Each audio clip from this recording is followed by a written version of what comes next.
코로나19 백신 접종이 계속되고 있습니다. 당초 기대는 백신만 개발되면 경제 상황이 정상이 될 거다라고 하는 거였는데요.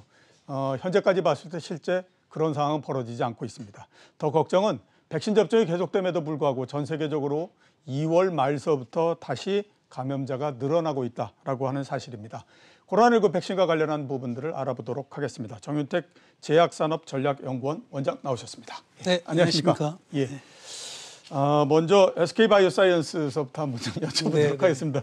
지난주에 상장을 하고 따상을 기록했다가 그다음에 좀 밀리는 형태인데요. 일단 뭐 주가는 뭐 시장이 알아서 그걸 하는 거기 때문에 그 부분에 맞습니다. 대해서는 안 여쭤보고요.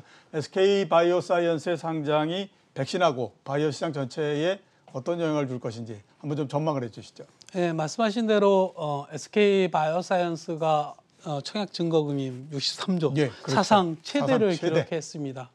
그 뭐 내막을 보면 뭐 우리도 다 아시듯이 기본적으로 아스트라제네카의 백신 위탁 생산이라든가 그렇죠. 예, 노바백스의 또 위탁 생산 뭐 이런 걸 수주하고 상당히 미래에 대한 그런 가치를 인정을 받았기 때문에 또 코로나19 시대에 또 가장 또 시점에 맞춰가지고 상장했기 때문에 주목을 받았던 것 같습니다. SK바이오사이언스는 기본적으로 2018년에 그 SK케미칼의 백신 사업부를 갖다가 분할해가지고 만든 회사이고요. 기본적으로 뭐 자체 경쟁력 측면에서도 보면 안동의 엘하우스라고 1년에 5억 도스 정도의 그 대규모의 생산 능력을 갖추고 있고 단백질이라든가 유전자 제조합, 세포, 바이러스 뭐 이런 쪽에 하고 또 자체적으로 지금 임상 중에 있는 코로나19 그 백신도 개발을 하고 있습니다. 그래서 그런 부분들이 잠재적인 능력이 있고 또 실질적으로 지금 현재 백신 부분에 있어서는 WHO PQ를 받은 그런 독감 사과 백신도 보유를 하고 있고요. 그리고 또 대상포진이라든가 이런 과거에 좀 이렇게 저가의 백신에서 프리미엄 백신으로 이렇게 개발을 하면서 자체 개발에 대한 능력도 상당히 뛰어나다. 이렇게 전문가들이 대부분 평가를 하는 것 같습니다.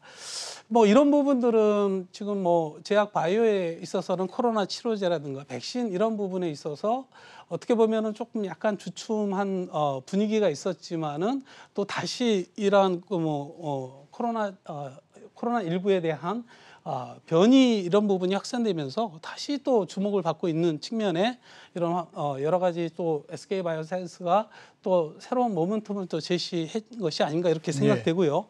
앞으로도 뭐 어쨌든 인류가 그걸 극복하기 위해서는 기본적으로 치료제와 혁신적인 치료제 개발과 백신 이런 부분이 상당히 또 어떻게 보면 중요한 또 이슈로 재부각되는 시점이 아닌가 이렇게 생각합니다. 백신이 코로나 백신이 여러 가지 종류가 있는데 특히 아스트라제네카의 백신에 대해서 안정성 문제가 끊임없이 계속해서 제기가 되고 있습니다. 맞습니다. 그렇게 되다 보니까 일각에서는 이게 뭔가 음모론이 있는 게 아니냐라는 얘기까지 지금 나오고 있는 상태이거든요. 어떻게 평가하시고 이걸 우리가 어떻게 지금 봐야만 될까요? 여러 가지 뭐 정치적인 이슈와 맞물려서 소위 백신 민족주의라는 그런 이슈가 같이 맞물리면서 그런 음모론, 루머 뭐 이런 부분이 있는 것 같습니다. 기본적으로 아스트라제네카 백신은 또 우리가 또 굉장히 관심을 갖고 볼 그런 백신이죠. 왜냐하면 SK바이오사이언스가 이제 생산한 백신은 우리가 또 투여를 받아야 되고 접종을 받아야 되고 하는 측면에서는 굉장히 우리는 또 주목해야 될 부분이고요. 근데 이제 최근에 유럽 식약청이라든가 그다음 WHO 또 정부에서도 발표했습니다. 뭐 지금 일부에서 제기되는 그런 혈전에 대한 이슈는 안전성에는 문제가 없고 인과관계가 없다 이렇게 발표했습니다. 이제 다만 유럽 EMA에서 볼 때는 약간 혈전에 대한 주의는 좀 우리가 주목해야 할 부분이다 이렇게 언급을 했는데요. 그래서 이제 국내에 뭐 몇몇 전문가들은 그 인과관계를 규명하고 좀 더 안전하게 투약을 하려면 결국은 혈액 검사를 통해서 전후에 그런 부분들을 좀 어떤 고위험에 대한 부분들에 대해서 좀 검증할 필요성이 있다 이렇게 얘기를 하고 있습니다. 어쨌든 간에 아스트라제네카 백신에 있어서는 그 유럽과 프랑스, 독일 사례를 좀 한번 살펴보면요.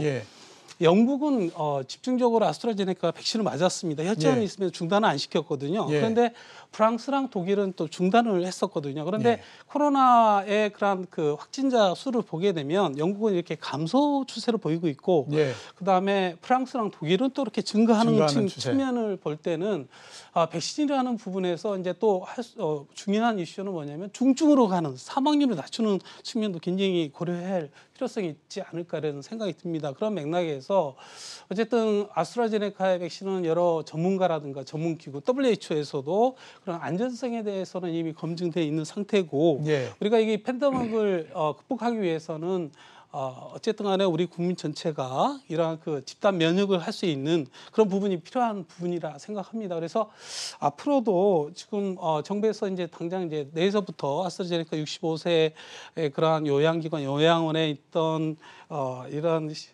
입소자라든가 환자를 대상으로 투약을 한다라고 하는데, 그런 부분에 적극적으로 참여할 필요성이 있지 않을까 이렇게 생각합니다. 예. 글쎄 뭐 워낙 그 아스트라제네카만 가지고 계속해서 얘기를 하니까 말이죠. 네네네. 그렇습니다. 자, 그 면역에 대해서 한번 좀 여쭤보도록 하겠습니다. 그 이제 집단 면역 이런 얘기 많이 하고 네. 하는데요. 근데 결과를 보면 아직까지는 이게 진짜 그 접종을 하는데 효과를 발휘하고 있는 건가 하는 네. 것에 대한 의문이 제기가 되고 있는 건 사실입니다. 왜냐하면 그 2월 말 정도서부터 다시 이렇게 환자가 증가하고, 네. 특히 유럽 같은 데 굉장히 많이 증가를 하고 이런 형태이더라고요. 그러면 어느 정도 백신을 맞기는 했는데 집단 면역 상태에 들어간지 상당히 좀 의문입니다. 많이들 얘기하는 게 이제 이스라엘 사례를 많이 네. 얘기를 하고 하더라고요. 네, 예. 뭐 지난주 말에 200명 정도가 됐다 이렇게 얘기를 하는데 우리나라의 인구하고 따지면 그쪽도 그렇게 뭐 굉장히 많이 맞았는데 집단 면역 상태에 들어간 건지 잘 의문인데 어떻게 지금 보십니까? 지금 브라질 언론을 보니까 브라질에서 상당히 뭐 투약을 많이 했지만 예. 접종을 많이 했지만은 변이 바이러스에 의해서 상당히 좀 어려움을 겪는다는 보도를 받았습니다. 예. 지금 언론에서는 이스라엘이 이제 다음 달에 집단 면역에 들어간다라고 합니다. 보통 뭐 70%, 75%라고 하는데 예. 다음 달에, 그 다음에 영국은 지금 한 10월 달, 미국은 9월 달 정도 되는데, 미국 같은 경우는 상당히 투약을 접종을 많이 해서 그런지 굉장히 과거보다는 상당히 많이 예, 줄어들었거든요. 과거보다는 많이 줄었더라고요. 예, 상당히 많이 예. 줄었습니다. 그래서 우리나라는 이제 어제 시점으로 봤을 때는 전 국민이 한 1.3% 정도 되더라고요. 이제 예. 정부에서는 지금 70% 정도의 집단 감염을 11월 달에 목표를 하고 있고, 예. 그리고 그런 부분들을 위해서 이제 정부에서 다각적인 노력들을 하고 있는데요. 어쨌든 간에 이제 2차 접종까지 완료되는 시점이 굉장히 중요할 것 같고요. 그래서 예. 그런 부분에 있어서 다른 국가들도 그러한 노력들을 통해서 어쨌든 이제 과거보다는 상당히 특히 미국이라든가 영국 사례를 보게 되면 집단 면역에 가까우면 가까울수록 이렇게 이런 발병률이 낮은 건 분명한 것 같고요. 이제 예. 다만 이 변이 바이러스에 대한 이슈가 이제 앞으로 또 우리가 고민해야 될 부분이 되지 않을까 이렇게 생각합니다. 예.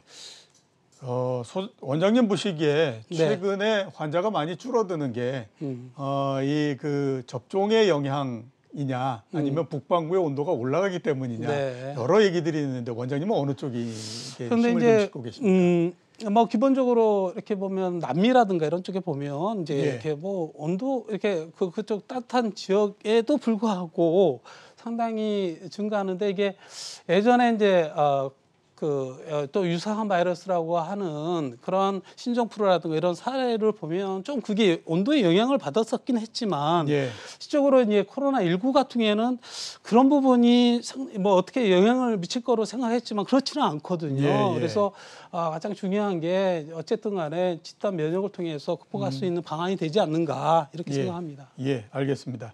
제넥신에 대해서 한번 좀 여쭤보도록 하겠습니다. 인도네시아에서 코로나19 2, 3상 네. 임상을 진행하기로 했는데요. 이렇게 되면 올해 하반기에 우리나라에서도 우리나라 자체의 그 백신이 생기는 K-백신, 이게 가능할지 어떻게 지금 생각하고 계십니까? 지금 국내에서 개발하고 있는 백신은 6개 기업들이 이제 개발을 하고 있습니다. 그래서 거기에는 종류별로 예. 이제 각각 혹시 저에 준비되어 있습니다. 이렇게 종류가 바이러스 백신, 단백질 백신, 유전자 백신, 유전자 제조합 백신 이렇게 나누고 있습니다. 여러분 글로벌 측면에서 이제 해외 기업들과 이제 비교를 해보면 우리가 좀 판단할 수가 있는데 기본적으로 이제 단백질 백신은 SK 바이오사이언스와 유전자 백신은 제넥신, 그다음에 국제 백신 연구소, 진원생명과학, 그다음에 유전자 제조합 백신은 셀리드 유바이오로직스가 이렇게 개발을 하고 있습니다. 그게 지금 유전자 백신은 이제 글로벌 측면에서는 mRNA 백신 모더나 파이자가 개발하는 백신이고요. 국내에 이렇게 세 개의 기업들이 개발하고 있는 그런 백신들은 DNA 백신입니다. 약간 예. 타입은 다르긴 한데 그것도 어쨌든 세계 최초로 뭐 시도를 하고 있는 측면이 있고요.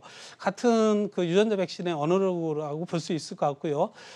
중요한 거는 어쨌든 이런 팬데믹 상황에서 굉장히 신속하게 허가를 내주고 있는 측면들이 각국에서 볼 때 규제기관의 입장인 것 같습니다. 그래서 이렇게 이제 국내에 6종 정도가 백신을 개발하고 있는데 우리 기업들뿐만 아니라 정부의 지원이 적극적으로 이루어진다라고 하면 글쎄 시점은 정확하게 알 수는 없지만 어쨌든 간에 이렇게 정부와 기업이 노력한다라고 하면 빠른 시기 내에 뭐 K-바이오의 타이틀을 브랜드를 걸고 백신도 나오지 않을까 이렇게 생각합니다. 예, 알겠습니다.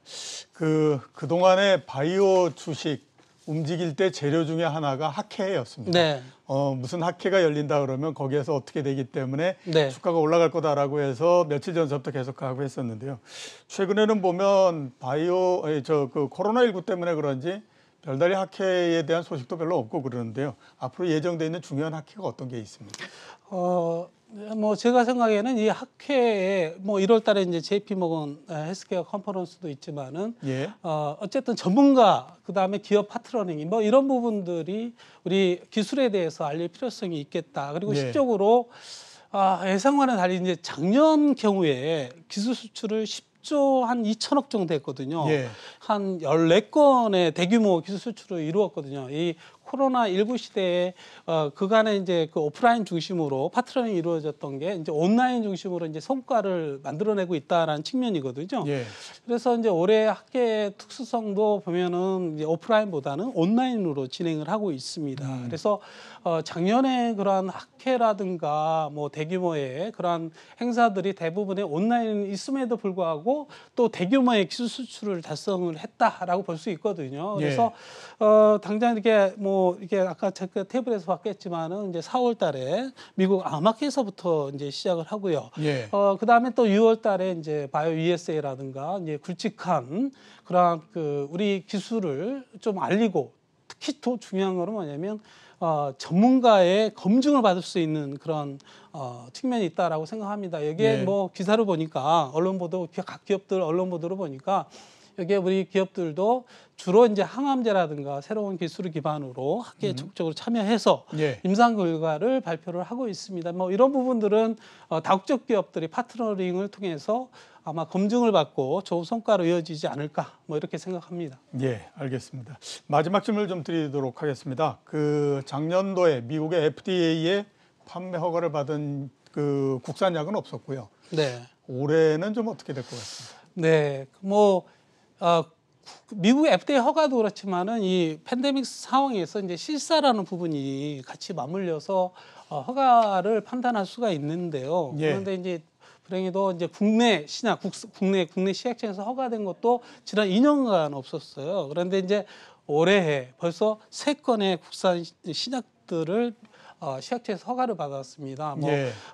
기본적으로 유한양행의 비세포함으로 차세대 항암제 신약을 허가를 받았고, 그다음에 여러분들 다 아는 셀치론의 코로나 치료제도 신약으로 받았습니다. 그리고 또 지난주에 한미약품이 또 2015년에 랩스커버리로 대규모 기술 수출 기반의 한 기술을 바탕으로 한 신약이 바이오 신약이 또 국내에서 허가를 받았습니다. 이게 일정을 보니까 그 신약이 이제 미국에서 이제 파트너가 롤런티스한테 이제 기술 이전을 통해서 허가를 진행을 하고 있는데요. 미국 FDA에서 지금 허가 리뷰를 하고 있고 뭐 공시로 보니까 5월달에 한미에서 이제 생산하는 원료 자체가 이제 평택에 있는 바이오 플랜트에서 생산을 하고 있거든요. 5월달에 또 실사로 온다라고 합니다. 그래서 이 팬데믹이 있었지만은 이제 그런 과거에 이제 뭐 2000년 특히 FDA 허가가 굉장히 뭐 실사라는 그런 어려움 때문에 많지는 않았지만은 올해는 뭐 그런 부분이 차츰 좋아지면서 실사로 이어져서 뭐 지난 코로나로 인한 그런 허가 펜딩들이 조금 성과를 이룰 수 있는 올해가 한 해가 되지 않을까 이렇게 생각합니다. 예, 알겠습니다. 오늘 나와주셔서 대단히 감사합니다. 네, 감사합니다. 지금까지 정윤택 제약산업전략연구원 원장이셨습니다.